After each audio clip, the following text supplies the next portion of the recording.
The Uses of Enchantment, The Meaning and Importance of Fairy Tales by Bruno Bettelheim. From Part 1, A Pocket Full of Magic. The Three Feathers, The Youngest Child a Simpleton. The number 3 in fairy tales often seems to refer to what in psychoanalysis is viewed as the three aspects of the mind, id, ego, and superego. This may in part be corroborated by another of the Brothers Grimm stories, The Three Feathers. In this fairy tale, it is not so much the tripartite division of the human mind which is symbolized as the necessity of familiarizing ourselves with the unconscious, learning to appreciate its powers and use its resources. The hero of the Three Feathers, though considered stupid, is victorious because he does this, while his competitors, who rely on cleverness and remain fixated to the surface of things, turn out to be the stupid ones. Their derision of the simple brother, the one who remains close to his natural basis, followed by his victory over them, suggests that a consciousness which has separated itself from its unconscious sources leads us astray. The fairy tale motif of the child abused and rejected by older siblings is well known all through history, especially in the form of Cinderella. But the stories centering on a stupid child, of which the three languages and the three feathers are examples, tell a different tale. The unhappiness of the dumb child, whom the rest of the family holds in low esteem, is not mentioned. His being considered stupid is stated as a fact of life which does not seem to concern him much. Sometimes one gets the feeling that the simpleton does not mind his condition, since others thus expect nothing of him. Such stories begin to unfold when the simpleton's uneventful life is interrupted by some demand, such as the count sending his son out to become educated. The innumerable fairy tales in which the hero is at first depicted as a simpleton requires some explanation of our tendency to identify with him long before he turns out to be superior to those who think little of him. A small child, bright though he may be, feels himself stupid and inadequate when confronted with the complexity of the world which surrounds him. Everybody else seems to know so much more than he, and to be so much more capable. This is why many fairy tales begin with the hero being depreciated and considered stupid. These are the child's feelings about himself, which are projected not so much onto the world at large as onto his parents and older siblings. Even when in some fairy stories like Cinderella we are told that the child had lived in bliss before misfortune befell her, this is never described as a time when the child was competent. The child was happy because nothing had been expected of her. Everything was provided for her. A young child's inadequacy, which makes him fear that he is stupid, is not his fault, and so the fairy tale, which never explains why the child is considered stupid, is psychologically correct. As far as a child's consciousness is concerned, nothing happened during his first years because, in normal course of events, the child remembers no inner conflicts before parents begin to make specific demands which run counter to the child's desires. It is in part because of these demands that the child experiences conflicts with the world, and internalization of these demands contributes to the establishment of the superego and awareness of inner conflicts. Hence, these first few years are remembered as conflict-free and blissful, but empty. This is represented in the fairy tale by nothing having happened in the child's life until he awakens to the conflicts between him and his parents, and also to those within himself. Being dumb suggests an undifferentiated stage of existence which precedes the struggles between id, ego, and superego of the complex personality. On the simplest and most direct level, fairy tales in which the hero is the youngest and most inept offered the child the consolation and hope for the future he needs most. Though the child thinks little of himself, a view he projects onto others' views of him, and fears he will never amount to anything, the story shows that he has already started on the process of realizing his potentials. As the son learns the language of the dogs and later of the birds and frogs in the three languages, the father sees in this only a clear indication of his son's stupidity, but actually the son has made very important steps towards selfhood. The outcome of these stories tells the child that he who has been considered by himself or by others as least able will nonetheless surpass all. Such a message can best carry conviction through repeated telling of the story. When first told a story with a dumb hero, a child may not be able to afford to identify with him, much as he feels himself to be stupid. That would be too threatening, too contrary to his self-love. Only when the child feels completely assured of the hero's proven superiority through repeated hearings can he afford to identify with the hero from the beginning. And only on the basis of such identification can the story provide encouragement to the child that this depreciated view of himself is erroneous. Before such identification occurs, the story means little to the child as a person. But as the child comes to identify with the stupid or degraded hero of the fairy tale who he knows will eventually show his superiority, the child himself is also started on the process of realizing his potential. Hans Christian Andersen's The Ugly Duckling is the story of a bird which is thought little of as a fledgling, but which in the end proves its superiority to all those who have scoffed and mocked it. The story even contains the element of the hero being the youngest and the last born, since all the other ducklings pecked their way out of their eggs and into the world sooner. As is true of most Andersen stories, charming as it is, this is much more a story for adults. Children enjoy it too, of course, but the story is not helpful to the child. Even though he enjoys it, it misdirects his fantasy.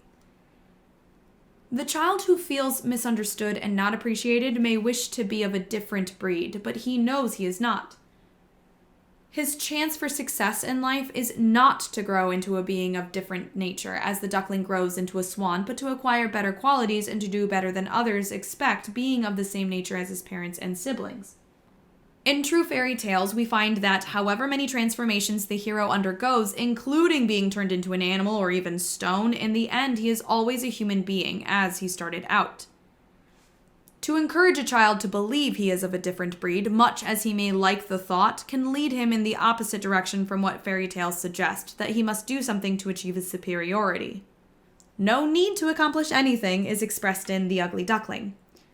Things are simply fated and unfold accordingly, whether or not the hero takes some action, while in the fairy story, it is the hero's doing which changes his life. That one's fate is inexorable, a depressive worldview, is as clear in The Ugly Duckling with its favorable outcome as in the sad ending of the Andersens' The Little Match Girl, a deeply moving story but hardly one suitable for identification. The child in his misery may indeed identify with this heroine, but if so, this leads only to utter pessimism and defeatism. The Little Match Girl is a moralistic tale about the cruelty of the world. It arouses compassion for the downtrodden. But what the child who feels downtrodden needs is not compassion for others who are in the same predicament, but rather the conviction that he can escape this fate. When the hero of a fairy tale is not an only child but one of several, and when he is the least adequate or most abused to begin with, though in the end he far surpasses those who initially were superior to him, he is nearly always the third child. This does not necessarily represent the sibling rivalry of the youngest child, than any number would do. Jealousy is as acute in an older child. But since every child at times views himself as being low man in the family, in the fairy tale this is suggested by his being either the youngest or least thought of, or both. But why is he so often the third? To understand the reason, we have to consider still one more meaning of the number 3 in fairy tales. Cinderella is abused by her two stepsisters, who make her assume not just the lowest position, but the third in rank. The same is true for the hero of The Three Feathers, and of innumerable other fairy stories in which the hero starts out as the low man on the totem pole. Another characteristic of these stories is that the other two siblings are hardly differentiated from each other. They act and look the same. Both in the unconscious and in the conscious, numbers stand for people, family situations, and relations. We are quite consciously aware that 1 stands for ourselves in relation to the world, as the popular reference to number 1 bears out. 2 signifies twosome, a couple, as in love or marital relation. 2 against 1 stands for being unfairly, even hopelessly outclassed in a competition. In the unconscious and in dreams, 1 can stand either for oneself, as it does in our conscious mind, or, particularly with children, for the dominant parent. For adults, 1 also refers to the person who holds power over us, such as the boss. In the child's mind, 2 stands usually for the two parents, and 3 for the child himself in relation to his parents, but not to his siblings. That is why, whatever the child's position within the sibship, the number 3 refers to himself. When a fairy story, a child is the third one, the hearer easily identifies with him, because within the most basic family constellation, the child is third down, irrespective of whether he is the oldest, middle, or youngest among his siblings. Surpassing the 2 stands in the unconscious for doing better than the two parents. In respect to his parents, the child feels abused, insignificant, neglected. To excel them means coming into his own, much more than triumphing over his sibling would. But since it is difficult for the child to admit to himself how great this desire to surpass his parents is, in the fairy tale it is camouflaged as outdoing the two siblings who think so little of him. Only in comparison to the parents does it make sense that the third, meaning the child, is at the beginning so incompetent or lazy, a simpleton, and only in regard to them does he catch up so magnificently as he grows up. The child can do so only if he is helped, taught, and promoted by an older person, as the child may reach or surpass the parent's level through the help of an adult teacher. In the three languages, the three masters in foreign cities make this possible. In the three feathers, it is an old toad, very much akin to a grandmother, who helps the youngest son. The three feathers begins, once upon a time there was a king who had 3 sons. 2 of them were clever and bright, but the third didn't say much, was simple, and was only called the dummy.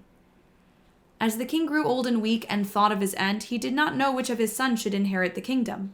So he spoke to them, "Go out, and who brings me the finest carpet, he shall be king after my death." So that there should be no fight among them, he took them outside his castle, blew 3 feathers into the air, and said, "As these fly, there you go." 1 feather flew east, the other west, and the third straight ahead, but not far. It soon fell to the earth. Now 1 brother went right, the other left, and they laughed at the dummy who had to stay where the feather had fallen down. The dummy sat down and was sad. Then he noticed that beside the feather was a trap door. He lifted it and found a stair and stepped down. Blowing a feather into the air and following it if one is undecided in which direction to go is an old German custom. Many other versions of this story, such as Greek, Slavic, Finnish, and Indian variations, tell of 3 arrows being shot into the air to determine the direction in which the brothers ought to go.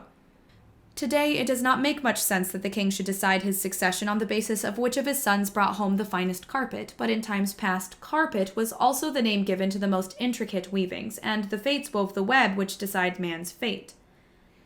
Thus, in a way, what the king said was that the fates should decide. Going down into the darkness of the earth is a descent into the netherworld. Dummy undertakes this voyage into the interior while his 2 brothers roam around on the surface. It does not seem far-fetched to view this as a tale of Dummy embarking on exploring his unconscious mind. This possibility was suggested at the very beginning of the story, which opposes the brothers' cleverness with Dummy's simplicity and his not talking much. The unconscious speaks to us in images rather than words, and it is simple when compared with the productions of the intellect. And, as is Dummy, it is viewed as the lowliest aspect of our mind when compared with ego and superego, but when well used, it is the part of our personality from which we can gain our greatest strength. When Dummy walks down the stairs, he comes to another door, which opens itself. He enters a room where a big, fat toad sits, surrounded by little toads. The big toad asks him what he wants. In reply, Dummy requests the most beautiful carpet which is given to him. In other versions, it is some other animal which provides Dummy with what he needs, but it is always an animal, suggesting that what enables Dummy to win out is his reliance on his animal nature, the simple and primitive forces within us. The toad is experienced as an uncouth animal, something from which we do not normally expect refined products. But this earthly nature, when well used for higher purposes, proves itself far superior to the superficial brightness of the brothers who take the easy way by remaining on the surface of things. As usual in stories of this type, the other brothers are not at all differentiated. They act so alike that one may wonder why more than one is needed to make the tale's point. It would seem that their being undifferentiated is essential because it symbolizes the fact that their personalities are undifferentiated. To impress the hearer with this, more than one brother is needed.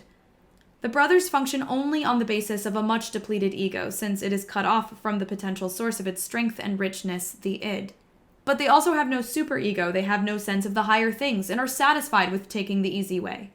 The story tells, but the 2 others had taken their younger brother for so silly that they thought he would find and come up with nothing. "Why should we take great pains with the search?" they said, and took the coarse rags off the first shepherd's wives and carried these home to the king. When the youngest brother at the same time returns with his beautiful carpet, the king is astonished and says that by right the kingdom should go to Dummy. The others argue against it and ask for another test. This time the winner shall return with the finest ring. Once more the 3 feathers are blown and fly in exactly the same directions. Dummy receives a beautiful ring from the toad and wins, since the 2 oldest laughed at Dummy for trying to find a golden ring, took no pains but knocked the nails out of an old carriage ring and brought it to the king. The 2 older brothers plague the king till he agrees to a 3rd test. This time, whoever brings back the most beautiful woman shall win. The previous course of events is repeated, but this third time there is a difference as far as Dummy is concerned. He descends as before to the fat toad and tells her that he is supposed to bring home the most beautiful woman. Now the big toad does not just hand over to him what he requests, as has happened before.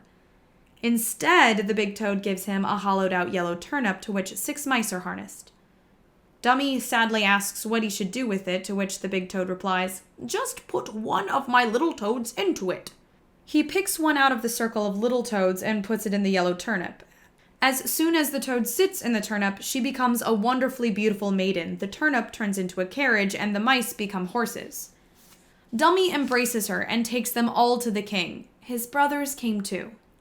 They had given themselves no trouble but had taken along the first peasant woman they had met. When the king saw them, he said, "To the youngest belongs the kingdom after my death."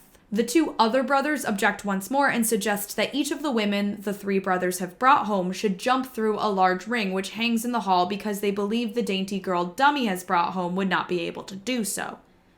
The peasant women the 2 have brought are clumsy and break their bones, but the beautiful girl Dummy has gained from the toad jumps easily through the ring. At this, all opposition has to cease. Dummy received the crown and ruled a long time with great wisdom.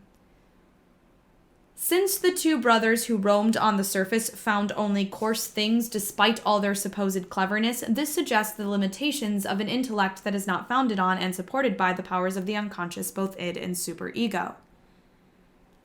The extraordinary frequency with which the number 3 appears in fairy tales has been discussed before, as has its possible meaning. In this story, it is emphasized even more than in some others. There are 3 feathers, 3 brothers, 3 tests, with a variant 4th one added on. I have already suggested that some of the meanings of the beautiful carpet may be. The story tells that the carpet Dummy brought back was so beautiful and so fine as none could be woven on earth, and the rings sparkled with jewels and was so beautiful that no goldsmith on earth could have fashioned it. Thus, what Dummy receives are no ordinary objects, but works of great art. Relying once more on insights of psychoanalysis, we may say that the unconscious is the source of art, the mainspring from which it originates, that the superego's ideas fashion it, and that it is the ego forces which execute the unconscious and conscious ideas that enter into the creation of a work of art. Thus, in some ways, these art objects signify the integration of the personality. The coarseness of what the 2 clever brothers bring home emphasizes, by comparison, the artistry of the objects Dummy presents in his efforts to meet the tasks. No child who thinks about the story can help wondering why the brothers, who at the end of the first test saw that Dummy should not be underestimated, made no great efforts the second and third times. But the child soon realizes that while these brothers were clever, they were unable to learn from experience. Cut off from their unconscious, they could not grow, could not appreciate the finer things in life, could not differentiate between qualities. Their choices were as undifferentiated as they were. The fact that they were clever and yet did no better the next time symbolizes that they will remain on the surface, where nothing of great value can be found. Twice, the big fat toad hands Dummy what he needs. Going down into the unconscious and coming up with what one unearthed there is much better than remaining on the surface as the brothers did, but it is not enough. That is why more than one test is needed. Becoming familiar with the unconscious, the dark powers within us which dwell below the surface, is necessary but not sufficient. Acting on these insights must be added. We must refine and sublimate the content of the unconscious. That is why the third and last time Dummy himself has to choose one of the little toads. Under his hands, the turnip turns into a carriage, the mice into horses. And, as in many of the fairy tales, when the hero embraces, that is, loves, the toad, it turns into a beautiful girl. It is, in the final analysis, love which transforms even ugly things into something beautiful. It is ourselves alone who can turn the primordial, uncouth, and most ordinary content of our unconscious, turnips, mice, toads, into the most refined products of our mind. Finally, the tale suggests that merely repeating the same things with variations is not enough. That is why, after 3 similar tests in which the 3 feathers fly in different directions representing the role chance plays in our lives, a new and different achievement not relying on chance is needed. Jumping through the ring depends on talent, on what one can do oneself, as different from what one may find through search. Such developing one's personality in all its richness, or just making the vital sources of the unconscious available to the ego, is not sufficient. One must also be able to use one's ability skillfully, gracefully, and with purpose. The beautiful girl who does so well in jumping through the ring is but another aspect of Dummy, as the coarse and clumsy women are other aspects of the brothers. This is suggested by the fact that nothing else is said about her. Dummy does not marry her, at least we are not told so. The very last words of the fairy tale contrast the wisdom with which Dummy reigns with the cleverness of the two brothers which began the story. Cleverness may be a gift of nature, it is the intellect independent of character. Wisdom is the consequence of inner depth, of meaningful experiences which have enriched one's life, a reflection of a rich and well-integrated personality. The first steps toward achieving this well-integrated personality are made as the child begins to struggle with his deep and ambivalent attachments to his parents, that is, his Oedipal conflicts. In regard to these, too, fairy tales help the child to comprehend better the nature of his predicaments and offer ideas which give him courage to struggle with his difficulties and strengthen hopes for their successful resolution.